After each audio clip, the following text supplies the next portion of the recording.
Hello, this is Dr. Juliet Gladies Jayasuria, and welcome to Evaluate to Motivate. In this segment, we will be talking to champion evaluators to learn from them the art of evaluation. Today, we have Mr. Christopher Almeida, who has won many area contests and also division contests and was an evaluator champion. So, hi there, Christopher. Hey, Juliet, such a pleasure to be with you on this session. Okay, thank you so much for being a part of it. So let's get started with our questions. So the first question, tell me about your journey as an evaluator. When and how did you discover that evaluation is your strength? Wow. Evaluation was never my strength, to be precise, Juliet. But over the period of time, I've developed the art of evaluation. And I realized that I am better, getting better at it. So, yeah, I think it was a couple of years back, maybe 3-4 years back, I felt that I've improved. And, it's a journey, right? So it has to continue. And it would only improve if I actively take part delivering evaluation. So I see myself as a learner and I'm getting better at it. That's a wonderful way of start. So what are the strategies to be adopted to open an evaluation speech? I think what I feel is evaluation is just like delivering any other speech. It should have a good opening, body, and conclusion. I work for DHL, so a typical good opening for me would be 2/3 of the world is covered by water. The rest is covered by DHL. Now, this could be a good opening for a speech. But imagine I deliver something like this for an evaluation. The person whom I'm evaluating will immediately take the opening, which will be helpful for him. Now, as I said, it's like a speech. So you need to make sure that you use more of an I, because the evaluation is personal. It's what I feel about your speech. It's not about the audience. It's my and typical thing that happens during evaluation I've noticed is many evaluators speak for the audience. It should never be the case. It should be about how you felt. That's excellent. That's individually what a person feels has to be really spoken of, is what you say. That's Correct. Excellent. So then how to give a 360-degree evaluation? Are there any techniques that one can adopt to give well-rounded evaluation? That's a very good question, Juliet. And let me tell you, my observation is a speech has to be evaluated on certain criteria, right? And in Toastmasters pathways, you have different criteria for each speech. So based on the purpose statement, you need to make sure that that evaluation sheet is reviewed. Often the evaluators don't review that sheet because there are different criteria which the evaluator needs to read, because those speeches are based on those evaluation criteria, whether it's vocal variety, whether it's audience awareness, whether it is audience awareness, which I spoke about. What else there is? Communication. So each speech is different, purpose statement is different. So we need to make sure that that evaluation sheet is read. Okay. Second thing is try to be more precise, very simple, crisp. Often noticed is our members forget the difference between between advice and feedback. And this is clearly stated in our first time when you start off with pathways, the difference between feedback and advice. So make sure you do that. And show and tell is something which is a technique which I highly recommend everyone to use. You show them how to do it, and then you tell and then show it to them how it should be done. So that is something which I feel is very important. Yeah, that's well said, Christopher, that we need to really look into the purpose statements, as well as we need to show and tell them what they really feel about their speech. That's excellent. So when we say all these things, I think it will take a lot of time. So how can we effectively manage time to organize the evaluation speech? Yes, that's the challenging part. Yeah. And as Toastmasters uh, says it, evaluation is the heart of Toastmasters program.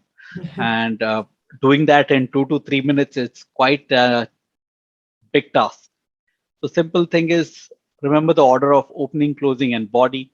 Make sure that opening is uh, spoken about what is the speech all about. What did you take? Every speech has a purpose. Did you feel the purpose was met, whether it is an informative speech, entertainment, or whatever? So is that clear? And be crystal clear what you need to tell.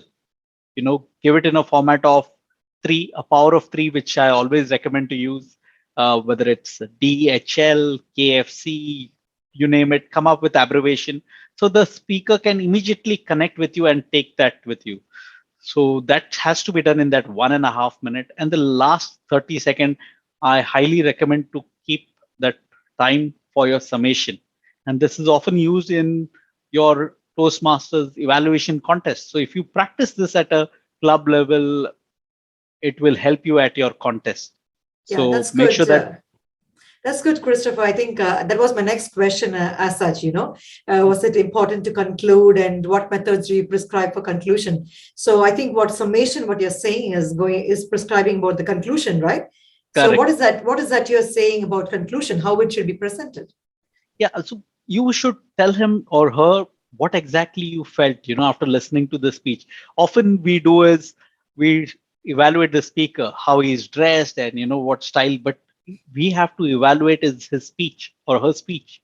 And that is missed. So you tell him, how do you feel? I feel very excited listening to your speech. And I would want you to come up with that same enthusiasm and same preparation. So make sure that the speaker feels that, yes, he's appreciated because he or she has put a lot of effort. So it's all about the preparation that he or she has put. So make sure you recognize that and give that feedback in three. It is really something that you would take back. So don't make it too long, but that last 30 second has to be crisp. Summation in contest is almost 15 marks. Yeah. So, it will Okay, be a real big help and it's at the end of the ballot sheet. So okay. that plays a very important role. So any new club, any new member, make sure that you follow these simple tips. It will really be helpful. That's a very valid point, Christopher. And so how should a Toastmaster prepare for an evaluation contest? Okay. Evaluation contest is just like preparing for any other speech. You have to practice. You have to make sure that you know what you're going to talk about. If you are attending a club contest, which is a corporate club, yeah, and that they have some acronyms, you could try to incorporate that in your evaluation. You could use this technique. But if you're looking at a contest, make sure that you are clearly focused on what that person needs to improve upon. You have to be very precise. This is where you have 40 marks on being clearly focused uh, evaluation. So what you've seen, what you think he or she should be doing, tell them and then show it. Tell them and show. If you're pointing somewhere that okay, it has to go, you show them okay, your hand should be raised. You should show some excitement. Okay, And that's excellent to be very focused and also to show things, right? So, as a champion evaluator yourself, so what is your advice to the new Toastmasters to prepare themselves for the evaluation contest? as per my journey is concerned, I was never a champion before. It took some time. I have failed, I have fallen down, I have gone to contests, and I feel that I have done my best, but still the result did not work out in my favor. But that should not let you feel sad or embarrassed. One technique that I recommend everyone to do is go back after delivering your evaluation and ask that speaker, how did he or she feel? Did the message that you wanted to give, did it go through? Did you understand? If you feel that it is not delivered to that person, you feel that you need to improve upon. This is an area where you should work upon. And probably that is a big sign. And last one is make sure when you speak to an audience in a physical meeting, When you're giving a speech, if you see your audience shaking your head, that means they are with you. It's quite a challenge with this online contest that we have, but audience engagement plays a very important role. So it's just delivering any other speech. It requires preparation. That was wonderful, Christopher. Getting back to the speaker, and then connecting with them to know what we spoke, actually reach them is a very, very valid point. I think even I have to really follow that. It was absolutely a fantastic way you've answered all the questions. Thank you so much for your valuable time and knowledge that you've shared with us today, and hope it will really be of great help for all the budding evaluators in their Toastmasters journey. So this is Juliet signing off. Thank you.